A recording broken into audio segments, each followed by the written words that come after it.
आज हमारे व्याख्यान का विषय है रघुवंश महाकाव्य। आज हम रघुवंश महाकाव्य के द्वितीय सर्ग का अध्ययन करेंगे। रघुवंश महाकाव्य महाकवि कालिदास की प्रतिभा से प्रस्फुटित 19 सर्गों का विपुलकाय महाकाव्य है, जिसमें इक्ष्वाकु कुल के 31 राजाओं का वर्णन किया गया है। राजा दिलीप से लेकर अग्निवर्ण तक जितने राजा हुए, कवि ने उनका उल्लेख किया है। रघु के प्रताप, वीरता, दानशीलता, प्रजारंजन आदि गुणों के कारण इस कुल का नाम रघुवंश पड़ा और कवि ने अपने महाकाव्य का नाम रघुवंश दिया। रघुवंश के प्रथम सर्ग में रघुवंश के राजाओं के प्रताप का वर्णन करते हुए दिलीप का वर्णन किया गया है और उन्हें संतानहीन बताया गया है। अपनी संतानहीनता के निवारण के लिए राजा दिलीप अपनी पत्नी सुदक्षिणा के साथ वशिष्ठ आश्रम पहुंचते हैं। वहां वशिष्ठ मुनि संतान प्राप्ति के उपाय के रूप में कामधेनु की पुत्री नंदिनी की सेवा करने को कहते हैं। राजा नंदिनी गो सेवा का व्रत धारण करके रात्रि विश्राम करते हैं। यही प्रथम सर्ग समाप्त हो जाता है। यहाँ के बाद की घटना द्वितीय सर्ग में शुरू होती है।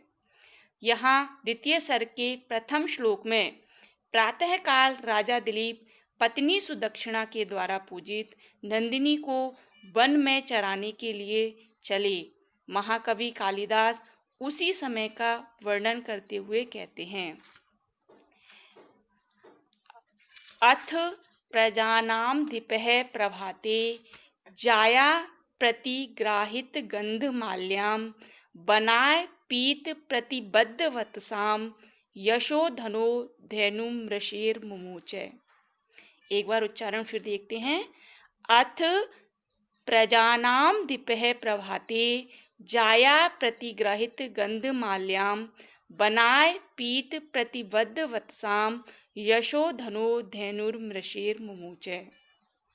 अथ यानी इसके बाद, यानी वशिष्ठ मुनि जब संतान प्राप्ति के उपाय राजा दिलीप को बता देते हैं, तो रात्रि विश्राम के बाद प्रजानाम दीपः प्रजाओं के अधिपति प्रभाते प्रभात काल में प्रजाओं के अधिपति प्रभात काल में जाया प्रतिग्राहित गंधमाल्याम, जाया कहते हैं पत्नी को, तो पत्नी के द्वारा गंधमाल्याम सुगंधित मालाएं जिसको पहनाई गई थी, ऐसी वह धेनु बनाए वन के लिए, वन में जाने के लिए पीत प्रतिबद्ध वतसाम, पीत यानी पी लिया है और प्रतिबद्ध यानी बंधी हुई है, वत्साम यानी बछड़ा, तो बछड़े को दूध पिला करके, बछड़े ने दूध पिला लिया है और जिसको बांध दिया गया है, ऐसी धेनु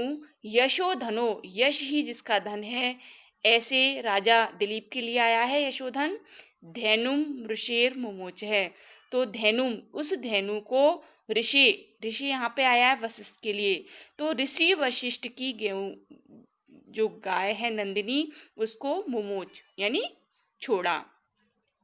तो अन्वय से पहले इसका अर्थ देखते हैं। अथ प्रभाते, इसके बाद में प्रभात काल में, यशोधने, यश ही जिसका धन है, कीर्ति ही जिसका धन है, ऐसे प्रजानाम अधिपे, लोकों के अधिपति, समस्त संसार के स्वामी उस राजा दिलीप ने जाया प्रतिगाहित गंधमाल्याम, अपनी पत्नी सुदक्षिणा के द्वारा पहनाई गई थी जिसको सुगंधित मालाएं, ऐसी उस गाय को पीत प्रतिबद्ध वतसाम, तथा दुग्धपान के बाद बांध दिया गया था बछड़ा, ऐसा जिसका, ऐसी गाय ऋषि वशिष्ठ की धेनुम यानी उस धेनु आया यहाँ पर नंदिनी नामक गाय के लिए, तो धेनुम उस नंदिनी नामक गाय को बनाए वन में जाने के निमित्त मुमोच यानी छोड़ा।